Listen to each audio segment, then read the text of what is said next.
ಹಾಗಾಗಿ ಸನ್ಮಾನ್ಯ ಸಚಿವರು ಶ್ರೀ ಮುನಿಯಪ್ಪನವರು ಆಹಾರ ಮತ್ತು ಸರಬರಾಜು ಇಲಾಖೆಯ ಮಂತ್ರಿಗಳಾದಂಥವರು ನಮ್ಮ ಮಧ್ಯೆ ಇದ್ದಾರೆ. ಅವರ ಉಪಸ್ಥಿತಿಯಲ್ಲಿ ಈ ಚಿತ್ರದ ಪ್ರಾರಂಭೋತ್ಸವವನ್ನು ನಾವು ಮಾಡ್ತಾ ಇದ್ದೀವಿ. ಹಾಗೆ ಶಾಸಕರಾದ ಎಲ್ಲ ಶಿವರಾಮೇಗೌಡರು ನಮ್ಮ ಜೊತೆ ಇದ್ದಾರೆ. ನಮ್ಮ ಕುಮಾರ್ ಬಂಗಾರಪ್ಪ ಅವರು ನಮ್ಮ ಜೊತೆ ಇದ್ದಾರೆ. ಹಾಗೂ ಅಧ್ಯಕ್ಷರಾದಂಥ ಶ್ರೀ ಕೃಷ್ಣಪ್ಪ ಅವರು, ಈ ಆಹಾರ ಸರಬರಾಜು ಇಲಾಖೆಯ ಸರ್ಕಾರಿ ನ್ಯಾಯಬೆಲೆ ಅಂಗಡಿಯ ಒಕ್ಕೂಟದ ಅಧ್ಯಕ್ಷರವರು. ಹಾಗಾಗಿ ಅವರು ನಮ್ಮ ಮಧ್ಯೆ ಉಪಸ್ಥಿತಿಯಲ್ಲಿದ್ದಾರೆ. ಈ ಚಿತ್ರದ ನಿರ್ಮಾಣಕ್ಕೆ ಕೈ ಜೋಡಿಸಿರುವಂಥ ಪದ್ಮಾವತಿ ಚಂದ್ರಶೇಖರ್ ಹಾಗೂ ತೇಜಮೂರ್ತಿ ಅವರು. ಚಿತ್ರ ಯಾಕೆಂತಂದ್ರೆ ಮಹಿಳಾ ಪೂರಕವಾದಂಥ ಒಂದು ಚಿತ್ರವನ್ನ ನಾವು ಮಾಡ್ತಾ ಇರೋದ್ರಿಂದ ಮಹಿಳಾ ನಿರ್ಮಾಪಕಿಯರು ಇದರಲ್ಲಿ ಪ್ರಾಧಾನ್ಯತೆ ಹೊಂದಿರೋದು ನಮಗೆ ವಿಶೇಷ. ನಮ್ಮ ಮಧ್ಯೆ ಇರುವಂಥ ಕಲಾವಿದರು ದೊಡ್ಡಣ್ಣವರು ನನ್ನ ಎಲ್ಲ ಚಿತ್ರಗಳಲ್ಲೂ ಅವರು ಆಲ್ಮೋಸ್ಟ್ ಇದ್ದವರು. ಇವತ್ತು ನಾವು ಮತ್ತೆ ಜೊತೆಗೂಡಿದ್ದೀವಿ ಸುಮಾರು 15-20 ವರ್ಷ ಆದ ಮೇಲೆ. ಈ ಚಿತ್ರದ ಪ್ರಾರಂಭೋತ್ಸವವನ್ನು ಉದ್ಘಾಟಿಸಿದಂಥ ಮಾನ್ಯ ಸಚಿವರು ಒಂದೆರಡು ಮಾತಾಡಿ ಇದಕ್ಕೆ ಚಾಲನೆ ಕೊಡಬೇಕು ಅಂತ ಕೇಳ್ಕೊಳ್ತೀನಿ.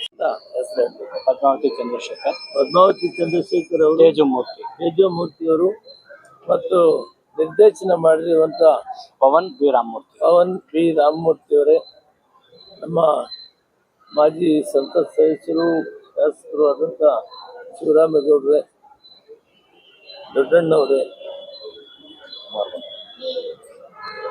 ಸನ್ಮಾನ್ಯ ಬಂಗಾರಪ್ಪನವರ ಸುಪುತ್ರ ಕುಮಾರ್ ಬಂಗಾರಪ್ಪನವರೇ ಮತ್ತು ಇದರಲ್ಲಿ ಮುಖ್ಯವಾದಂಥ ಪಾತ್ರ ವಹಿಸಿರುವ ರಾಗಿಣಿ ದ್ವಿವೇದಿ ಅವರೇ, ಇನ್ಯಾರು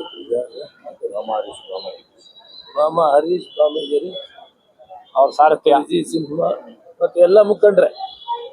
ಇವತ್ತು ವಿಶೇಷ ಮಾತಾಡೋದೇನು ಹೆಚ್ಚಿಗಿಲ್ಲ. ನಮ್ಮ ಇಲಾಖೆ ಕಾರ್ಯಕ್ರಮವನ್ನು ಇವರು ಯಾವ ರೀತಿ ಕೊಂಡೊಯ್ತಾರೆ ಅಂತ ಡೀಟೇಲ್ ನನಗೂ ಗೊತ್ತಿಲ್ಲ.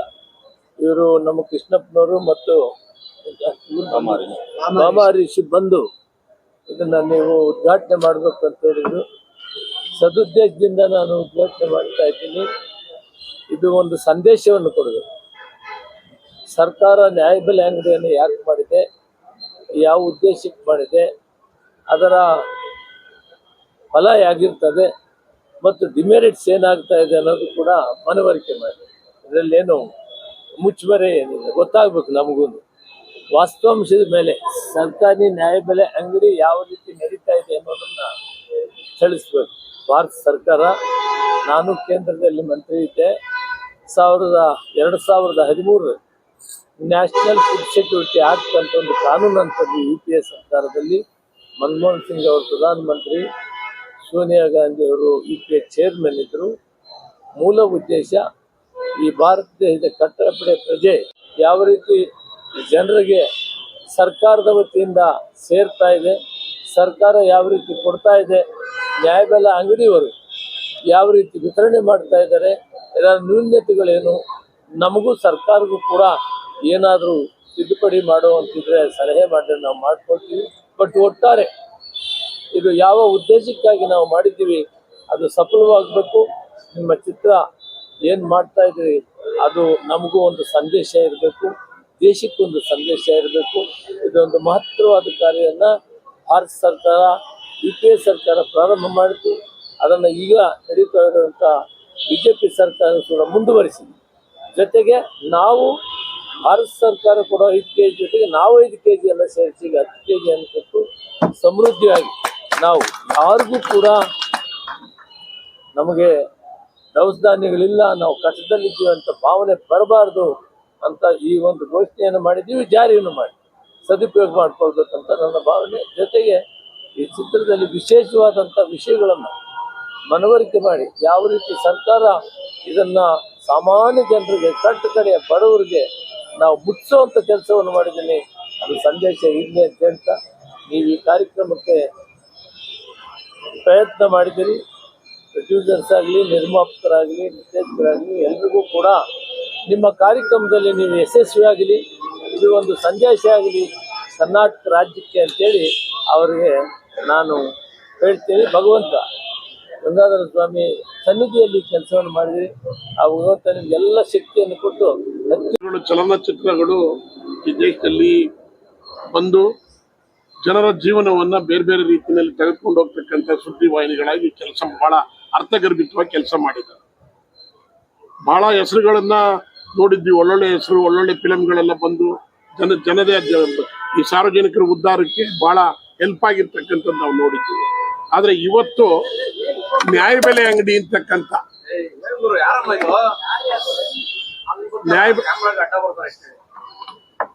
ನ್ಯಾಯಬೆಲೆ ಅಂಗಡಿ ಅಂತಕ್ಕಂಥ ಹೆಸರಿನ ಮೇಲೆ ನೀವು ಮಾಡಕ್ ಕೊಟ್ಟಿರ್ತಕ್ಕಂಥ ಈ ಒಂದು ಸಮಾರಂಭದಲ್ಲಿ ಮುಖ್ಯ ಅತಿಥಿಗಳಾಗಿ ಬಂದು ಉದ್ಘಾಟಕರಾಗಿ ಮಾನ್ಯ ಕರ್ನಾಟಕ ಸರ್ಕಾರದ ನಮ್ಮ ಆಹಾರ ಮತ್ತು ಪೂರೈಕೆ ಸಚಿವರು ಇಲ್ಲಿ ಬಂದು ಈ ಒಂದು ಸಮಾರಂಭ ಈ ಒಂದು ಫಿಲಮ್ ಅನ್ನ ಉದ್ಘಾಟನೆ ಮಾಡಿ ಎಲ್ಲರಿಗೂ ಒಳ್ಳೇದಾಗ್ಲಿ, ಇದು ಕಟ್ಟ ಕಡೆಯ ಜನಕ್ಕೆ ಸರ್ಕಾರ ಏನು ಉದ್ದೇಶ ಇಟ್ಕೊಂಡಿದೆ ಅದನ್ನೆಲ್ಲ ತಲುಪಿಸ್ತಕ್ಕಂಥದ್ದು, ನಮ್ಮಲ್ಲಿ ಏನಾದ್ರು ನ್ಯೂನತೆಗಳಿದ್ರೆ ಸರಿಪಡಿಸ್ತಕ್ಕಂಥದ್ದಕ್ಕೂ ಒಂದು ದಾರಿದೀಪ ಆಗ್ಲಿ ಈ ಒಂದು ಚಿತ್ರ ಅನ್ನೋದನ್ನ ಸನ್ಮಾನ್ಯ ಮುನಿಯಪ್ಪ ಸಾಹೇಬ್ರು ಹೇಳಿದ್ದಾರೆ.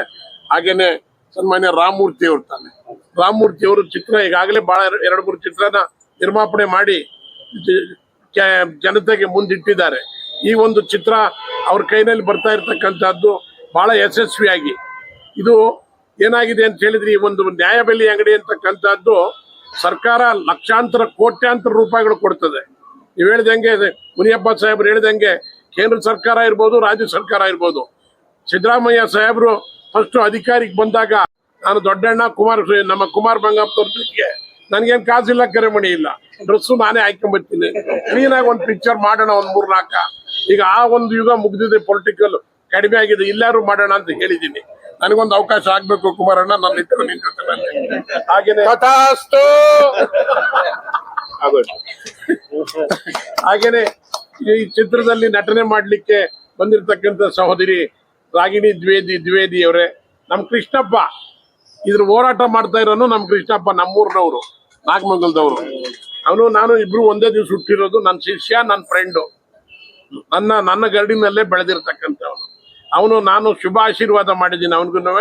ಅವನು ರಾಜ್ಯ ಪಡಿತರ ಸಂಘದ ಅಸೋಸಿಯೇಷನ್ ಅಧ್ಯಕ್ಷ. ಆಗಮಿಸಿರುವಂತ ನಮ್ಮ ಸಚಿವರಾದಂಥ ಮುನಿಯಪ್ಪನವ್ರಿಗೂ ಮತ್ತೆ ಶಾಸಕರಾದಂಥ ಶಿವರಾಮೇಗೌಡರು ಮತ್ತೆ ನಮ್ಮ ಅಧ್ಯಕ್ಷರಾದ ನ್ಯಾಯಬೆಲೆ ಅಂಗಡಿ ಅಧ್ಯಕ್ಷರಾದಂಥ ಕೃಷ್ಣಪ್ಪನವರು ಮತ್ತು ನಮ್ಮ ಸಿನಿಮಾದಲ್ಲಿ ಮುಖ್ಯ ಪಾತ್ರವನ್ನು ಮಾಡುತ್ತಿರುವಂತಹ ರಾಗಿಣಿ ದ್ವಿವೇದಿ ಮೇಡಮ್ ಮತ್ತು ನಮ್ಮ ಕುಮಾರ ಬಂಗಾರಪ್ಪ ಸರ್ ಅವ್ರಿಗೂ ಮತ್ತು ದೊಡ್ಡಣ್ಣ ಸರ್ ಎಲ್ಲರಿಗೂ ಇವೆಲ್ಲ ಬಂದು ನಾವು ಬಂದಿರೋದೇ ನಮಗೆಲ್ಲ ಶಕ್ತಿ. ಮತ್ತು ನಾವೆಲ್ಲ ಕುಟುಂಬ ಸೇರಿ ನಾವು ಸಿನಿಮಾ ಮಾಡ್ತಾ ಇರೋದ್ರಿಂದ ನಮ್ಮ ಸಚಿವರು ಬಂದು ನಮಗೆ ಪ್ರೋತ್ಸಾಹ ಕೊಟ್ಟಿರೋದ್ರಿಂದ ನಮ್ಗೆ ಇನ್ನೂ ಶಕ್ತಿ ಬಂದಂಗೆ ಆಗಿದೆ. ನಿಮ್ಮೆಲ್ಲರೂ ಪ್ರೋತ್ಸಾಹ ನಮ್ಮ ಮೇಲೆ ಯಾವಾಗಲೂ. ಅಕ್ಕ, ನೀವು ಈಗ ನಿಮ್ದು ಬಾಣ ಬಿಡಬೇಕು, ಟಪ್ ಅನ್ನಂಗೆ ಲೇಟ್ ಆಗ್ತದೆ. ಇಲ್ಲಿ ಬಂದಿರುವ ಎಲ್ಲ ನಮಸ್ಕಾರಗಳು, ಮತ್ತೆ ನಮ್ಮ ಮೀಡಿಯಾದವರು ಎಲ್ಲರಿಗೂ ನಮಸ್ಕಾರ ಬಂದಿರೋದಕ್ಕೆ. ಇನ್ನೆಲ್ಲ ಮಿಕ್ಕಿದ್ದೆಲ್ಲ ನಮ್ಮ ರಾಮಮೂರ್ತಿ ಸರ್ ಮತ್ತೆ ಪವನ್ ಡೈರೆಕ್ಟರ್ ಅವ್ರು ಮಾತಾಡ್ತಾರೆ. ಒಳ್ಳೇದಾಗ್ಲಿ ಅಂತ ಆರೈಕೆ. ವೀರಮೂರ್ತಿ ಅವ್ರು ಬರ್ಬೇಕು ಅಂಗಡಿ. ನಿಮ್ಮೆಲ್ಲರಿಗೂ ಒಂದೇ ಒಂದು ಮಾತಾಡೋದಕ್ಕೆ ಇಷ್ಟಪಡ್ತೀನಿ. ವೇದಿಕೆ ಮೇಲೆ ಗಣ್ಯರಿಗೂ ಹೇಳ್ತೀನಿ, ಹಳೆ ಗಾದಿ ಮಾತಿದೆ, ತಿನ್ನುವರ ಅಗಳ ಮೇಲೂ ದೇವರು ಅವ್ರ ಹೆಸರನ್ನ ಬರೆದಿರ್ತಾನೆ ಅಂತ. ಒಂದನ್ನ ನಾನು ಧರ್ಮಶಾಸ್ತ್ರದಲ್ಲಿ ಓದಿದ್ದೀನಿ, ಅನ್ನನ ತುಳಿಯುವವನು, ಅನ್ನನ ಎಲೆಯಲ್ಲಿ ಬಿಡುವವನು ಮುಂದಿನ ಜನ್ಮದಲ್ಲಿ 10 ಮನೆಗೆ ಹೋಗಿ ಭವತಿ ಭಿಕ್ಷಾಂದೇಹಿ ಅಂತ ಬೇಡಲೇಬೇಕು. ಇದೇ ಕರ್ಮ ಸಿದ್ಧಾಂತ, ಇದು ಬಿಟ್ರೆ ಬೇರೆ ಇನ್ನೇನಿಲ್ಲ. ಹಂಗಾಗಿ ಇದನ್ನೆಲ್ಲ ನ್ಯಾಯಯುತವಾಗಿ ಯಾರು ಮಾಡ್ತಾರೆ ಅವ್ರಿಗೆ ಒಳ್ಳೇದಾಗುತ್ತೆ. ಹಂಗಾಗಿ ಈ ನ್ಯಾಯಬೆಲೆ ಅಂಗಡಿ ಅನ್ನೋ ಒಂದು ಕತೆ ಸಕ್ಸಸ್ ಆಗ್ಲಿ. ನಮ್ಮ ಏನು ಇಬ್ರು ಹೆಣ್ಮಕ್ಳಿದಾರಲ್ಲ, ತಾಯಿ ಸಮಾನರು. ಯಾಕೆಂದ್ರೆ ಬಹಳ ಮುಖ್ಯವಾಗಿ 2 ವಿಷಯನ ನಾನು ತಾರಾ ಸುಬ್ರಾಯರ್ ಕಾದಂಬರಿಯಲ್ಲಿ ಓದಿದ್ದನ್ನ ನಿಮ್ಮ ಮುಂದೆ ಇಟ್ಟುಬಿಟ್ಟು ನಾನು ಭಾಷಣಕ್ಕೆ ವಿರಾಮ ಆಗ್ತೀನಿ. ಜಗತ್ತಿನಲ್ಲಿ ತಾಯಿ ದೊಡ್ಡದು, ಅನ್ನ ದೊಡ್ಡದು ಅನ್ನೋ ಒಂದು ಪ್ರಶ್ನೆ ಬರುತ್ತೆ. ಆ ಪ್ರಶ್ನೆ ಬಂದಾಗ ಎಲ್ಲರೂ ಹೇಳ್ತಾರೆ ತಾಯಿ ದೊಡ್ಡೋಳು, ತಾಯಿ ದೊಡ್ಡೋಳು, ತಾಯಿ ದೊಡ್ಡೋಳು ಅಂತ. ಸತ್ಯ. ಯಾಕೆಂದ್ರೆ ಮಗುಗೆ ಹಾಲು ಕೊಟ್ಟು, ರಕ್ತ ಕೊಟ್ಟು, ಜೀವ ಕೊಟ್ಟು, ದೊಡ್ಡ ಆಕಾಶದಲ್ಲಿ ತೋರಿಸಿ ನಂಟು ಕಟ್ಟಿ ಎಲ್ಲ ತೋರ್ಸೋಳೆ ತಾಯಿ, ಅವಳೇ ಸರಿ. ಆದ್ರೆ ಧರ್ಮಶಾಸ್ತ್ರ ಅದನ್ನ ಒಪ್ಪಲ್ಲ. ಅನ್ನ ಶ್ರೇಷ್ಠ ಅಂತ ಹೇಳುತ್ತೆ. ಯಾಕೆ ಅಂದ್ರೆ ಮನುಷ್ಯನಾದವನು ತಾಯಿ ಸತ್ರು ಬದುಕ್ತಾನೆ, ಅನ್ನ ಇಲ್ದಲೇ ಇದ್ರೆ ದೇವರನ್ನ ನಿಮ್ಮ ಮುಂದೆ ಇಟ್ಟಿದ್ದೀನಿ. ಇದರ ಚುಕ್ಕಾಣಿ ಎಲ್ಲರಿಗೂ ಮನೆ ಬಾಗಿಲಿಗೆ ತಲುಪಿಸುವಂತ ಗುರುತರವಾದ ಮುನಿಯಪ್ಪ ಅವ್ರಿಗೆ ಬಂದಿದೆ. ಅವರು ನ್ಯಾಯಯುತವಾಗಿ ಎಲ್ಲ ಅಂಗಡಿಗಳಿಗೂ ತಲುಪಿಸಿ ಎಲ್ಲ ಹಸಿದೊಟ್ಟೆ ಸಂತೋಷವಾಗಿ ಹೊಟ್ಟೆ ತುಂಬ ಊಟ ಮಾಡಲಿ ಅನ್ನೋದೇ ನನ್ನ ಹಾರೈಕೆ. ಶುಭವಾಗ್ಲಿ, ಮಂಗಳವಾಗ್ಲಿ. ಈ ಚಿತ್ರ ಸಕ್ಸಸ್ ಆಗಲೇಬೇಕು ಅನ್ನೋದೇ ನನ್ನ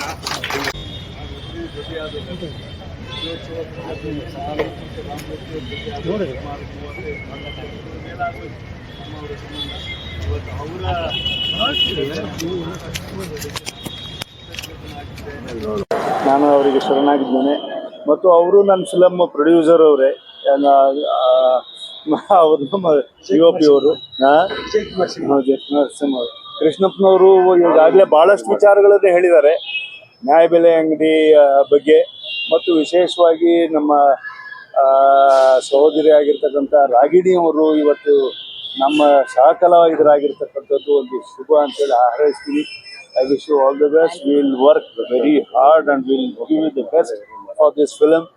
ನಮ್ಮ ಅನ್ನದಾತರು, ನಮ್ಮ ಇಬ್ಬರು ಸಹೋದರಿಯರು, ನಮ್ಮ ಪ್ರೊಡ್ಯೂಸರ್ಸು, ಅವರಿಗೆ ಯಾವುದೇ ರೀತಿಯಲ್ಲೂ ಕೂಡ ಕೊರತೆ ಆಗದೆ ಇರತಕ್ಕಂಥ ರೀತಿಯಲ್ಲಿ, ಗಿಡಗಳು ಹಾಳಾಗದೇ ಇರತಕ್ಕಂಥ ರೀತಿಯಲ್ಲಿ ಅವರ ಕ್ಷಣ ಕ್ಷಣಕ್ಕೂ ಕೂಡ ಇಲ್ಲಿ ಖರ್ಚಾಗುತ್ತೆ. ಅದನ್ನು ಉಳಿಸಿ ಅವರಿಗೆ ಚಿತ್ರವನ್ನು ಆದಷ್ಟು ಬೇಗ ಮುಗಿಸ್ಕೊಡ್ತಕ್ಕಂಥ ಕೆಲಸವನ್ನು ನಮ್ಮ ಎಂಟೈರ್ ತಂಡಗಳು ರಾಮಮೂರ್ತಿ ಅವರ ನೇತೃತ್ವದಲ್ಲಿ ನಾವು ಮಾಡಿಕೊಡ್ತೀವಿ ಅಂತೇಳಿ ಸಾಕಷ್ಟು ಮಾತುಗಳನ್ನು ಈಗ ಆಡಿದ್ದಾರೆ. ಒಂದೇ ಒಂದು, ಇವಾಗ ಹಿರಿಯರು ಹೇಳಿದ ಹಾಗೆ ಮುದ್ದಣ್ಣ ಮನೋರಮೆಯಲ್ಲಿ ಒಂದು ಸೂಜಿ ಇಟ್ಟಿರ್ತಾರೆ, ಸೂಜಿ ಊಟದ ಪಕ್ಕದಲ್ಲಿ ಒಂದು ಸೂಜಿನ ಇಟ್ಟಿರ್ತಾರೆ. ಯಾಕಂದರೆ ಅಗಳು ಇದ್ದಾಗ ಕೂಡ ತೆಗಿಯೋಕ್ಕಾಗಲಿಲ್ಲ ಅಂದರೆ ಸೂಜಿನಲ್ಲಿ ಹಿಂಗೆ ತಗೊಂಡ್ಬಿಟ್ಟು ಹೀಗೆ. ಹಾಗಾಗಿ ರಾಜ್ಕುಮಾರ್ ಅವರು ಅದಕ್ಕೆ ಅಣ್ಣವರು ಅವ್ರನ್ನ ನೋಡಿ ನಾವು ಕಲ್ತವ್ರು. ಎಲೆ ಮೇಲೆ ಸಾರಿಸ್ತಾಗಿರೋದು ಒಂದು ಅಗಳನ್ನು ಕೂಡ ಬಿಡ್ತಿರ್ಲಿಲ್ಲ. ಹಾಕ್ಸ್ಕೋಬೇಕಾದ್ರೇ ತೀರ್ಮಾನ ಮಾಡೋರು ತನ್ನ ಹೊಟ್ಟೆಗೆ ಎಷ್ಟು ಬೇಕು ಅಂತೇಳಿ. ಯಾಕಂದರೆ ಅದು ಹಾಗೆ ಮತ್ತೊಬ್ಬನ ರೈತನ ದುಡಿಮೆಯನ್ನು ಮನೆಯಲ್ಲಿ ಮತ್ತೊಬ್ಬನ ಹಸಿವಾಗಿರ್ತಕ್ಕಂಥವನ್ನ ತುತ್ತನ್ನು ನಾವು ನೆಲಕ್ಕೆ ಹಾಕಬಾರ್ದು ಅನ್ನೋ ಉದ್ದೇಶದಿಂದ ಅವ್ರನ್ನ ನೋಡಿ ನಾವು ಕಲ್ತ್ಕೊಂಡ್ಬಂದಿರ್ತಕ್ಕಂಥವ್ರು. ನಮ್ಮ ದೊಡ್ಡಣ್ಣವರು ಬಹಳಷ್ಟು ವಿಚಾರಗಳನ್ನು ಅದ್ರ ಬಗ್ಗೆ ಮಾತನಾಡಿದ್ದಾರೆ ಮತ್ತು ತಿಳ್ಕೊಂಡಿದ್ದಾರೆ.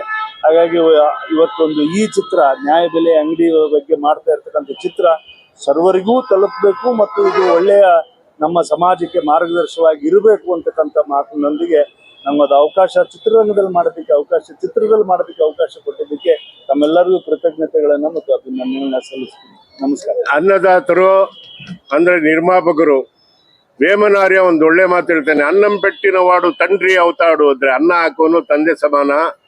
ಅವ್ರಿಗೆ ಕಲಾವಿದರಿಗೆ ಒಂದು ಬೆಸ್ಗೆ ಒಂದು ಕೊಂಡಿ ಅಂತ ಬೇಕು, ಗೊತ್ತಾಯ್ತಾ? ಇಂಜಿನ್ಗೆ ಬೋಗಿಗಳಿಗೆ ಎಳ್ಕೊಂಡು ಹೋಗಕ್ಕೆ. ಹಂಗೆ ಆ ಕೆಲಸ ಮಾಡಿರೋರು ಬಾಮ ಹರೀಶ್ ಸಹೋದರರು. ಅವ್ರಿಗೆ ದೇವರು ಉತ್ತಮ ಆರೋಗ್ಯ ಐಶ್ವರ್ಯ ಎಲ್ಲ ಕೊಟ್ಟು ಕಾಪಾಡಲಿ ಅನ್ನೋದೇ ನಮ್ಮ ಕಳಕಳಿಯ ಮನವಿ.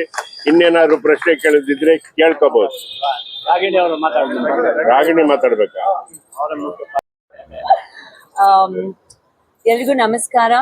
ಈ ವೇದಿಕೆಯಲ್ಲಿರೋ ಪ್ರತಿಯೊಬ್ರು ಸೀನಿಯರ್ ಡಿಗ್ನಿಟರಿಗೆ ನನ್ನ ವಂದನೆಗಳು. ತುಂಬಾ ಧನ್ಯವಾದ, ನೀವೆಲ್ಲರೂ ಇವತ್ತು ಬಂದಿದ್ದೀರಾ. ಈ ಸಿನಿಮಾ ನಮ್ಗೆಲ್ರಿಗೂ ತುಂಬಾನೇ ಸ್ಪೆಷಲ್ ಆಗಿರುವಂತ ಒಂದು ಸಿನಿಮಾ. ಯಾಕಂದ್ರೆ ಈ ಸಿನಿಮಾ ಮೂಲಕ ನಾವು ಕೆಲವೊಂದು ತುಂಬಾ ಮುಖ್ಯವಾಗಿರೋ ವಿಷಯಗಳನ್ನ ಹೇಳಕ್ ಹೊರಟಿದೀವಿ. ಅಂಡ್ ನಮಗೆ ರಾಮಮೂರ್ತಿ ಸರ್ ಈ ಒಂದು ಕತೆ ಹೇಳಿದಾಗ ನನಗೆ ಅನಿಸ್ತು ದಟ್ ಈ ತರ ಒಂದು ಕತೆ, ಈ ತರ ಒಂದು ಸ್ಟೋರಿ, ಈ ತರ ಒಂದು ಇನ್ಸ್ಟೆನ್ಸಸ್ ಆಚೆ ಬಂದು ನಮ್ಮ ಜನಕ್ಕೆ, ನಮ್ಮ ಸಮಾಜಕ್ಕೆ ನಾವು ತೋರಿಸ್ಲೇಬೇಕು, ಇದು ಕಾಣಿಸ್ಲೇಬೇಕು ಅಂತ ಒಂದು ತುಂಬಾನೇ ಇಂಪಾರ್ಟೆಂಟ್ ಸಮಯ ಇದು ಅಂತ ಹೇಳಕ್ ಇಷ್ಟಪಡ್ತೀನಿ. ಜಾಸ್ತಿ ಮುಂದಿನ ಬರ್ತೀನಿ. ಹೆಣ್ಮಕ್ಳು ಯಾವತ್ತೂ ಸ್ಟ್ರಾಂಗ್ ಇರ್ತಾರೆ. ಪ್ರೊಡ್ಯೂಸರ್ ಆಗಿ ಬಂದಿದ್ದಾರೆ Teju Padma. I am very very proud of you. Harish sir, ಎಲ್ರು ನೀವೆಲ್ಲರೂ ಹರೀಶ್ ಸರ್, ಗಿರೀಶ್ ಸರ್, ದೊಡ್ಡಣ್ಣ, ಎಲ್ರು ಫ್ಯಾಮಿಲಿ ತರ. ನಾವು ಚಿಕ್ಕ ವಯಸ್ಸನ್ನಾನೇ ನೋಡ್ಕೊಂಡ್ ಬರ್ತಾ ಇರೋದು, ಅವ್ರ ಸಿನಿಮಾಗಳಾಗ್ಲಿ ಅಥವಾ ಅವ್ರ ಸೋಷಿಯಲ್ ವರ್ಕ್ ಆಗ್ಲಿ. ಸೊ ನನಗೆ ತುಂಬಾ ಹೆಮ್ಮೆ ದಟ್ ಈ ತರ ಒಂದು ಅದ್ಭುತವಾಗಿರೋ ಕತೆಗೆ ನನ್ನನ್ನ ಆಯ್ಕೆ ಮಾಡುವಂತ ಒಂದು ಡಿಸಿಷನ್ ತಗೊಂಡಿದ್ರು ಅಂತ ನಾನು ತುಂಬಾ ಥ್ಯಾಂಕ್ ಯು ಹೇಳಕ್ ಇಷ್ಟಪಡ್ತೀನಿ ಫುಲ್ ಟೀಮ್ಗೆ.